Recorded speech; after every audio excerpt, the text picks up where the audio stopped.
kita bicara asas-asas umum saja. Jadi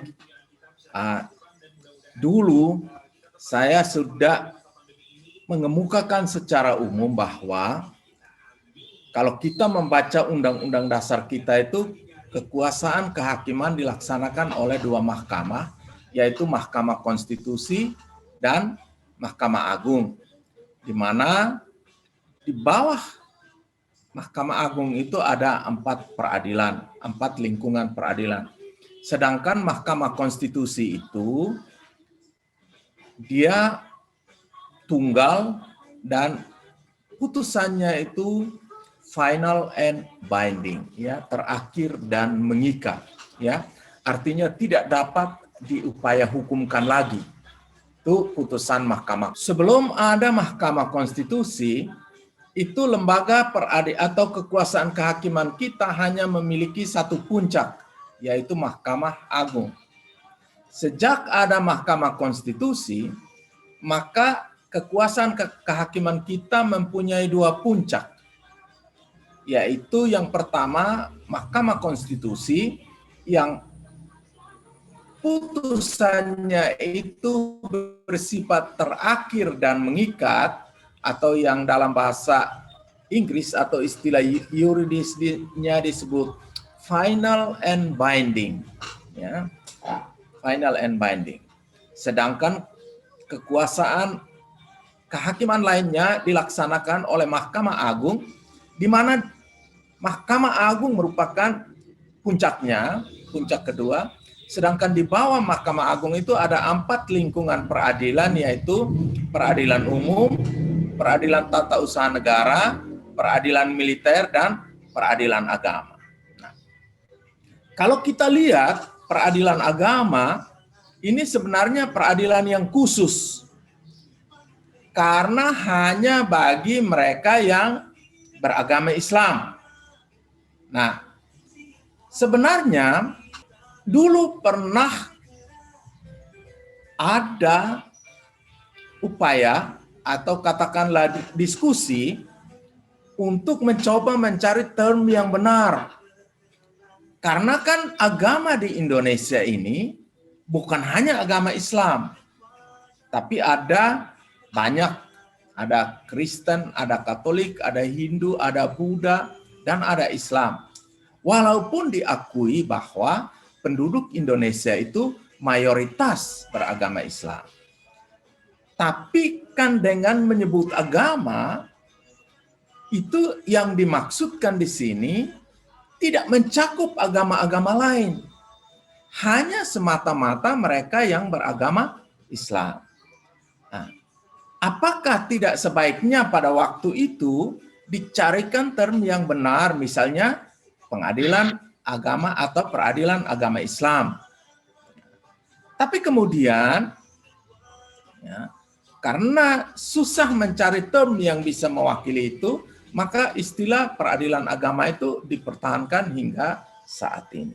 Ya, jadi itu sekedar lah. Ya. Nanti dalam menelusuri sejarah peradilan agama dan sumber-sumber peradilan agama yang menjadi tugas Anda hari ini, Anda pasti akan mengupasnya secara lebih detail.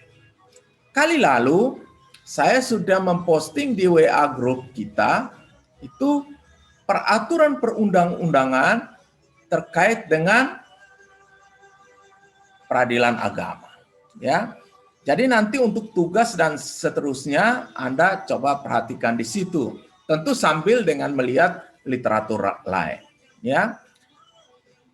Asas-asas umum dalam peradilan agama itu yang pertama adalah karena ini peradilan khusus, peradilan yang subjeknya, ya, hanya tentang orang Islam atau hanya mereka yang beragama Islam, ya.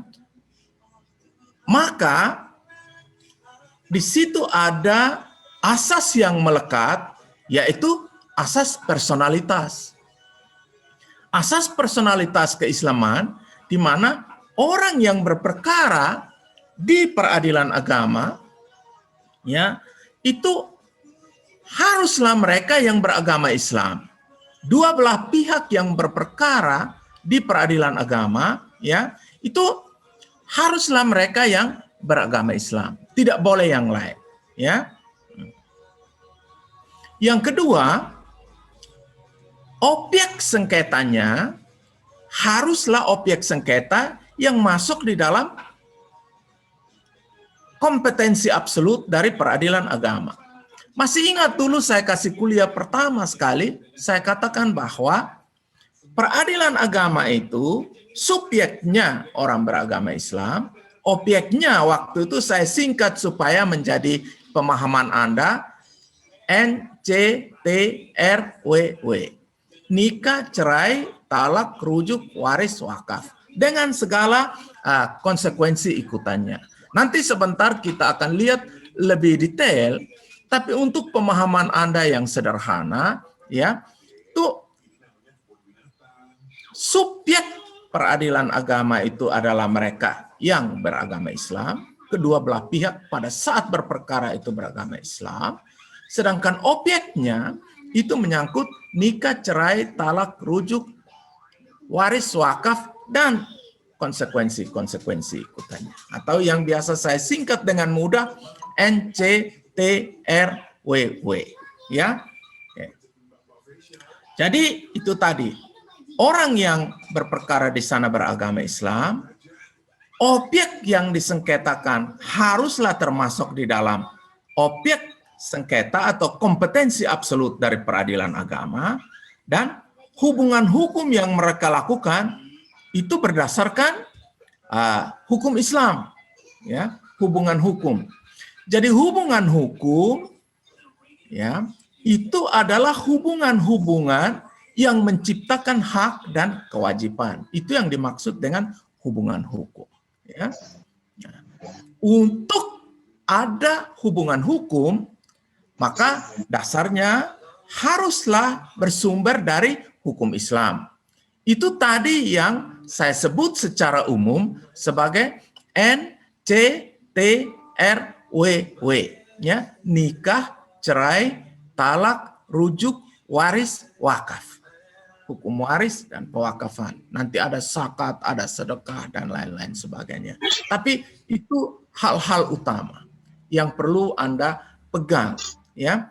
Jadi yang dimaksudkan dasar personalitas keislaman di sini ialah bahwa orang yang berperkara kedua-duanya harus beragama Islam pada saat berperkara.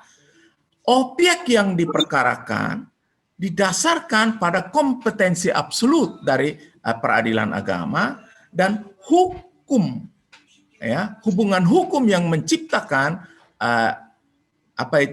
sengketa itu, yang tercipta dari sengketa itu terjadi karena adanya atau didasarkan pada hukum Islam, ya. Itu tadi misalnya perkawinan dalam menurut tata cara agama Islam, ya, pewarisan menurut hukum Islam. Karena apa? Karena di Indonesia misalnya itu hukum waris kita itu ada 3, hukum waris perdata Barat, ya, hukum waris adat, dan hukum waris Islam. Itu yang mendominasi itu. Jadi kalau mau disengketakan di peradilan agama, hubungan hukumnya itu harus didasarkan pada hukum Islam. Ya, Anda semua sudah lulus hukum Islam, jadi pasti sudah tahu apa itu waris Islam. Ya, ahli warisnya siapa, persentasinya, besaran hak warisnya seperti apa, itu diajarkan di dalam hukum Islam. Ya, terus hukum perkawinannya seperti apa dasar hukum perkawinan, apa dasar hukum perceraian, bagaimana seseorang harus menunggu sampai masa iddahnya lewat sebelum terjadi perceraian yang sah, ya. Oke. Ya. Termasuk di dalam pengertian orang yang beragama Islam ini ialah, ya, badan hukum yang menundukkan diri atau tunduk pada hukum Islam. Ya. Misalnya bank-bank syariah, bank muamalah, yayasan-yayasan yang dibentuk berdasarkan hukum Islam. dan seterusnya, dan seterusnya. Itu juga badan hukum, dan badan hukum itu masuk di dalam pengertian subjek hukum peradilan agama. Ya. Nah, karena walaupun peradilan agama ini hanya khusus untuk mereka yang beragama Islam, tapi karena peradilan ini diselenggarakan oleh negara sebagai pelaksanaan kekuasaan kehakiman di bawah Mahkamah Agung, maka dia tunduk pada penyelenggaraan negara. Jadi peradilan agama itu menganut juga asas kedua, yaitu asas kebebasan. Dia bebas, ya, bebas dari campur tangan kekuasaan negara dan kekuasaan lainnya, kekuatan sosial lainnya, ya. Pengadilan itu mempunyai asas yang sangat kuat, yaitu independen dan imparsial, ya, dua hal itu. Semua pengadilan semua badan peradilan di bawah Mahkamah Agung itu dia menganut asas independensi dan imparsialitas, ya. Independensi atau independen artinya tidak tergantung pada kekuasaan manapun, tidak dapat diganggu-gugat, terpisah dari kekuasaan lain. Itu yang imparsial. Parsial itu artinya bagian, imparsial itu artinya tidak menjadi bagian. Jadi asas peradilan pada umumnya itu independen dan imparsial. Nah, akan halnya peradilan agama juga demikian, ya. Dia menganut asas itu sehingga peradilan agama itu bagaimana, Dio? Ada sesuatu yang ingin kamu sampaikan? Dio, hai? Tidak, Bapak. Oh, kok tiba-tiba muncul kau punya rambut yang baru disampo setelah 1 minggu tidak disisir, ya? Saya kaget juga. Ya, jadi salah satu asas yang juga menjadi bagian dari peradilan agama adalah asas bebas dari campur tangan kekuasaan lain, ya, yang secara asas di dalam literatur disebut sebagai independen dan imparsial, ya. Juga bebas dari kekuasaan manapun, campur tangan kekuasaan lain secara sosial. Dia tidak boleh digiring oleh kekuatan-kekuatan sosial. Ini penting karena kita tahu bahwa peradilan agama ini diselenggarakan bagi orang Islam atau mereka yang menundukkan diri sebagai orang Islam pada saat perkara itu dilaksanakan, dan kita tahu bahwa mereka yang beragama Islam itu merupakan penduduk mayoritas. Sehingga pernyataan ini menjadi urgen untuk dipertimbangkan agar kelompok mayoritas walaupun mendominasi komposisi penduduk kita tidak dengan serta-merta menyeret peradilan agama menurut kepentingan mereka.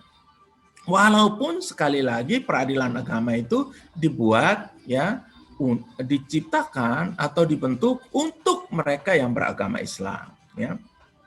Karena dia merupakan kekuasaan peradilan yang bebas, maka peradilan agama itu berwenang melakukan segala sesuatu yang bersifat yudisial, ya, menerapkan hukum, menafsir hukum, menemukan hukum, menjatuhkan putusan yang mengikat, dan seterusnya dan seterusnya, ya. Itu asas kebebasan yang dianut. Selanjutnya juga sebagaimana kita pernah saya singgung dulu, beracara di peradilan agama itu sama dengan beracara perdata. Hampir seluruh prosesnya itu sama dengan beracara perdata, ya. Ini Anda sebagian besar semester berapa? Dio, kamu semester berapa? Dio? Oke, semester 4. Nah, jadi belajar peradilan agama ini modal dasar. nanti Anda akan melanjutkannya dengan di semester 5 itu hukum acara perdata. Ya, proses berperkara di peradilan agama itu mirip, bahkan hampir 90% itu sama dengan berperkara perdata, ya, atau belajar hukum acara perdata. Tapi di hukum acara perdata itu peristiwa hukumnya didasarkan pada dua hal, ya, prestasi atau perbuatan melawan hukum. Sedangkan di peradilan agama, ya, dasar yang menciptakan itu peristiwa hukum atau hubungan hukum itu didasarkan pada hukum Islam, seperti adanya hubungan hukum karena perkawinan dengan segala konsekuensinya, waris, wakaf, dan seterusnya. Itu yang dari awal saya ceritakan. Makanya sejak dari tadi saya katakan bahwa nanti Anda akan belajar tentang hukum acara perdata yang proses beracaranya itu 90% sama. Ya, sama. Nah, dan karena dia itu dasarnya adalah seperti perkara perdata, maka asas yang berikut, ya, selain asas kebebasan, selain asas personalitas tadi adalah asas hakim wajib mendamaikan. Jadi di dalam perkara, baik di dalam perkara perdata maupun yang hari ini kita pelajari, yaitu hukum acara peradilan agama, sebelum hakim memeriksa esensi atau substansi dari sengketa itu, hakim wajib berusaha mendamaikan kedua belah pihak yang bersengketa. Nah, tujuannya adalah untuk mencari win-win solution. Ya, penyelesaian menang-menang. Kalau saya lebih tidak, walaupun istilah itu sudah umum di kalangan kita, saya lebih suka mengatakan lose solution, ya. Lebih baik kita bicara, ya, kalau menang-menang jangan sampai jadi menang-menangan. Lebih baik kita bicara lose solution. Bagaimana mencari, ya udahlah, saya korbankan apa, Anda korbankan apa, yang penting ada penyelesaian di antara kita. Ya. Elsie Margarita Rihi, ya, ada sesuatu yang ingin Anda sampaikan? Ada itu si Elsie? Oke. Ya. Kalau kita lihat, ya, perintah agar hakim peradilan agama itu mendamaikan pihak-pihak yang bersengketa, itu sebenarnya karena pertama, sifat peradilan agama yang khusus hanya bagi mereka yang beragama Islam. Tetapi juga kalau kita lihat urusan dari sengketa dalam peradilan agama itu lebih banyak berorientasi atau berhubungan dengan sengketa keluarga atau yang bersifat kekeluargaan. Sehingga disarankan agar hakim mengupayakan perdamaian itu semaksimal mungkin untuk mencari win-win solution atau apa yang saya katakan tadi, lose solution. Sampai dengan hakim itu tiba pada kesimpulan bahwa kedua belah pihak tidak mungkin dapat didamaikan lagi. Sudah berusaha mediasi, malah di dalam ruang mediasi itu pertengkaran semakin hebat. Dan pada ketika hakim sampai pada kesimpulan bahwa kedua belah pihak tidak mungkin dapat didamaikan lagi, baru hakim melanjutkan pemeriksaan ke tingkat yang lebih tinggi, yaitu materi perkara dan proses pembuktian. Nah, jadi selanjutnya nanti kalau kita diskusi-diskusi kita lebih lanjut itu adalah tentang bagaimana membuat gugatan, bagaimana membuktikan di peradilan agama. Itu nanti, ya. Asas-asas lain seperti asas sederhana, biaya ringan, cepat, dan seterusnya, Itu sama dengan sistem peradilan yang lain. Ya, sederhana itu maksudnya prosesnya tidak berbelit-belit sehingga mudah diikuti. Cepat itu maksudnya durasi atau alokasi waktu yang diperlukan untuk menyelesaikan satu sengketa itu tidak bertele-tele, ya. Sebab kalau perkara itu perkara waris, misalnya selesai di pengadilan agama 6 bulan, terus banding di pengadilan tinggi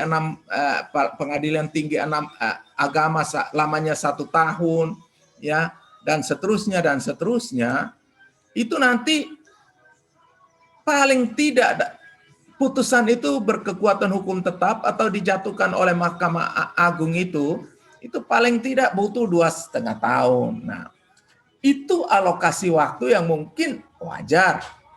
Tetapi kalau sudah lebih daripada itu sudah melebihi ekspektasi waktu yang diperlukan untuk menyelesaikan suatu sengketa.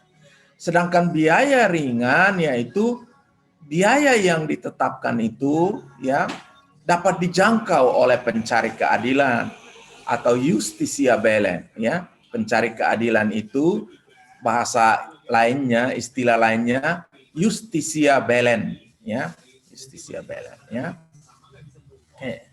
Biaya ringan. Nah, termasuk dalam pengertian biaya ringan itu ialah ya kalau nanti tidak punya uang, itu ada bantuan hukum cuma-cuma yang ada di dalam Undang-Undang Advokat, ya, Undang-Undang Advokat nomor 18 tahun 2003 atau Undang-Undang Bantuan Hukum nomor 16 tahun 2012, ya, itu Undang-Undang Bantuan Hukum. Nah, di sana ya negara itu menjamin ya bagi mereka yang tidak mampu berperkara agar dibantu perkaranya secara cuma-cuma, ya.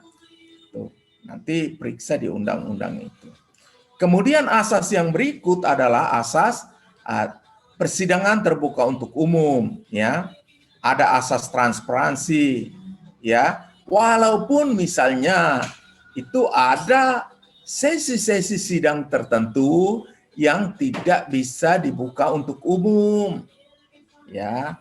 Misalnya ya kasus perceraian yang dasarnya perselingkuhan yang tertangkap tangan dan seterusnya. Biasanya suatu sidang pengadilan itu akan dinyatakan tertutup untuk umum jika pemeriksaan itu diarahkan pada acara cerai atau talak, ya, perkara perceraian untuk menjaga ya kerahasiaan hubungan kerumah tanggaan, ya. Pemeriksaan buktinya itu tertutup, ya, itu. Jadi kasus-kasus kesusilaan atau kasus kekeluargaan biasanya dilakukan secara tertutup. Tapi selain daripada itu, waris, wakaf dan seterusnya itu kan terbuka untuk umum, ya. Di dalam hukum acara peradilan agama itu juga dikenal asas ya yang disebut ius curia novit. Pernah dengar asas itu? Elfariska Lindang pernah dengar ius curia novit?